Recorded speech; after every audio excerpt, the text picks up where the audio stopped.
Sejam todos bem-vindos, bem-vindas ao canal do GEB, Grupo Espírita Eurípides Barçanufo de Itaúna, Minas Gerais. Fazemos aqui a leitura do livro Pão Nosso, do Espírito Emmanuel, pelo Chico Xavier. E vamos então à leitura do tópico 127, Lei de Retorno. E os que fizeram o bem sairão para a ressurreição da vida, e os que fizeram o mal para a ressurreição da condenação. Jesus, em João, capítulo 5, versículo 29.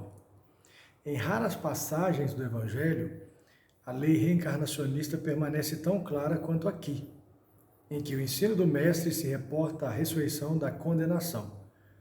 Como entenderiam estas palavras os teólogos interessados na existência de um inferno ardente e imperecível? As criaturas dedicadas ao bem encontrarão a fonte da vida, banhando-se nas águas da morte corporal. Suas realizações do porvir seguem na ascensão justa em correspondência direta com o esforço perseverante que desenvolveram no rumo da espiritualidade santificadora. Todavia, os que se comprazem no mal cancelam as próprias possibilidades de ressurreição na luz. Cumpre-lhes a repetição do curso expiatório. É a volta à lição ou ao remédio. Não lhes surge diferente alternativa. A lei de retorno, pois, está contida amplamente nessa síntese de Jesus. Ressurreição é ressurgimento. E o sentido de renovação não se compadece com a teoria das penas eternas. Nas sentenças sumárias e definitivas, não há recurso salvador. Por intermédio da referência do Mestre, contudo, observamos que a providência divina é muito mais rica e magnânima que parece.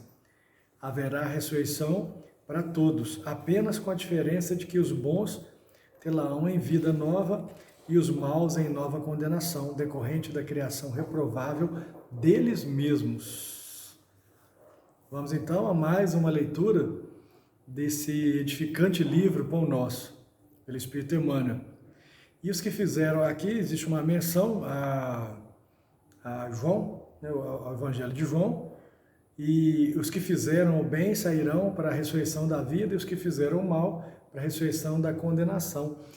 É interessante falarmos de João, o que diz respeito ao Apocalipse, o que diz respeito a uma mudança de era, regeneração, e fala-se muito em fim do mundo, mas aqui não há o fim do mundo, né? Há o fim de uma era, e sim, ao fim, já pode dizer, de um mundo velho para concepção, para que se possa entender um novo mundo. Aí sim, pode haver o fim, sim, de uma nova de uma velha mentalidade para a entrada de uma nova mentalidade.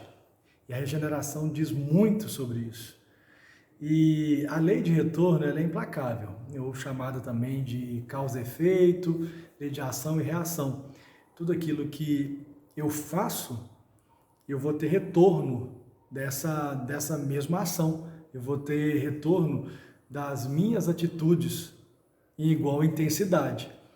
E então é interessante pensarmos como aquele pão fresquinho que a gente come de manhã, quando você olha para aquele pão e pensa que aquele pão em cima de sua mesa, na sua casa, quentinho, e você imaginar o seguinte, que isso aqui é um produto, é um efeito, é um resultado. Mas vamos voltar lá atrás, vamos pensar primeiramente lá no trigo, né? No trigo que foi semeado, que foi jogado ali na terra pelo agricultor. Então, a partir dali você já tem uma ação, uma atitude. Então, do trigo que é semeado e até chegar à mesa da sua casa, existe uma cadeia de ações, de atitudes que vão refletir nesse resultado. Este pão quentinho que está em cima da sua mesa e que não é uma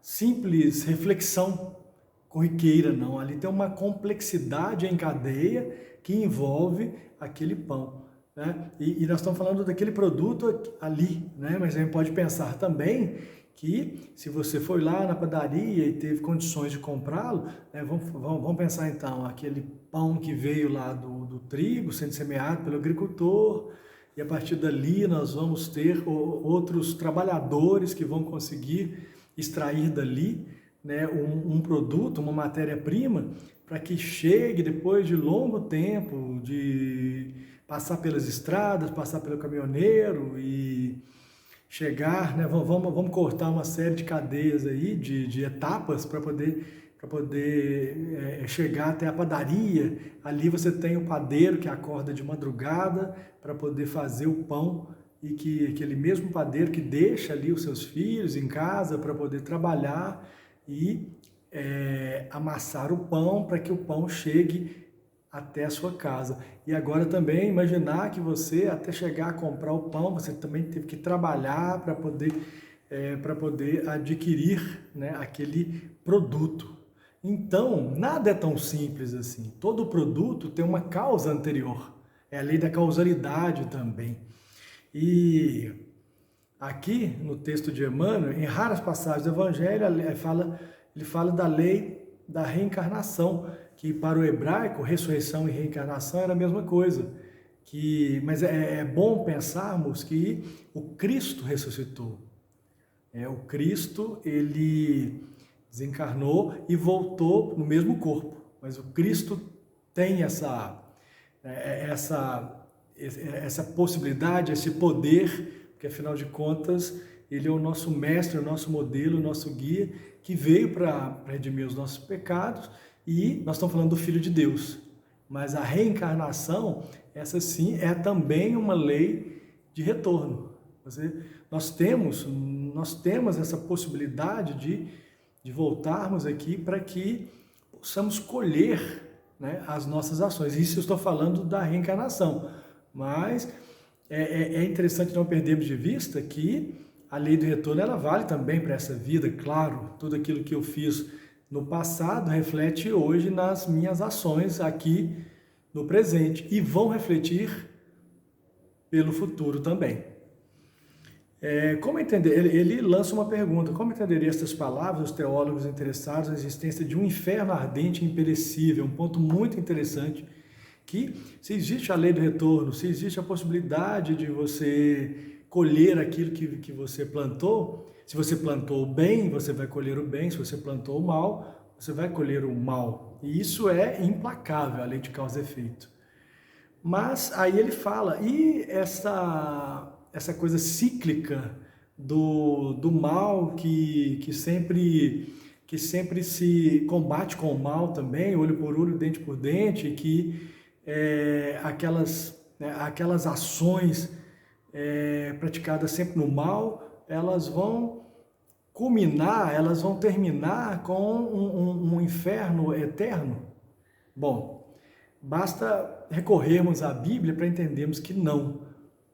Deus é amor e o Cristo fala desse amor incondicional, do perdão, e ele diz que nenhuma ovelha se perderá. Então não tem como a gente imaginar um inferno eterno, um inferno para sempre, numa condição de punição, de uma lei severa do Criador, né? do Criador para com a sua criatura.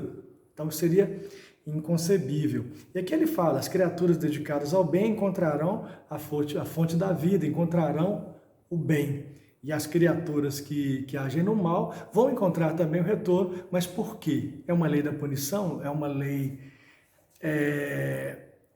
lei em que a divindade, né, Deus vai punir as criaturas? Não. Aqui nós estamos falando de consciência, nós estamos falando da prestação de contas da consciência.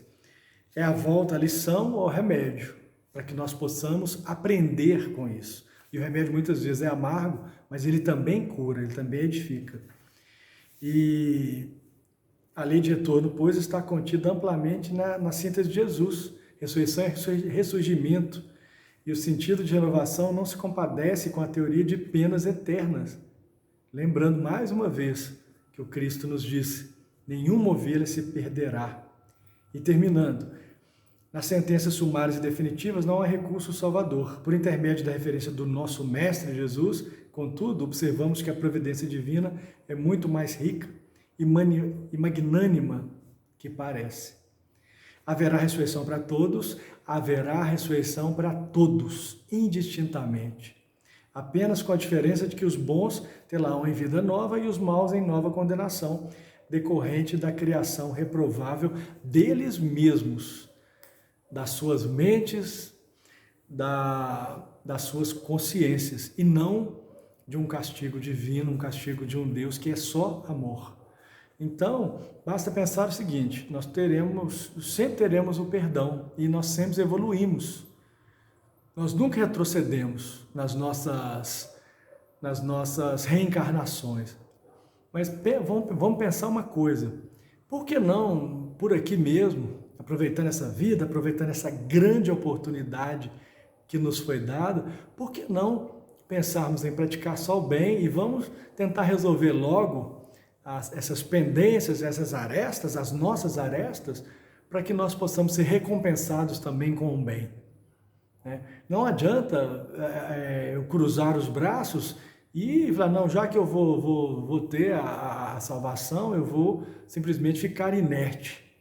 Tudo bem, é uma escolha, sim, e nós temos o livre-arbítrio para isso, mas nós temos que pensar que nós deveremos, e principalmente nessa era de regeneração, que nós não temos tanto tempo assim, para que nós possamos efetivamente promover o bem, plantar, semear o bem e colher o bem, e é claro que, nesse sentido, salvar a nós mesmos, para que nós possamos também ajudar o outro e salvar o outro numa cadeia evolutiva e que possa efetivamente mudar, transformar o estado das coisas e estabelecer a vitória do bem. E que assim seja.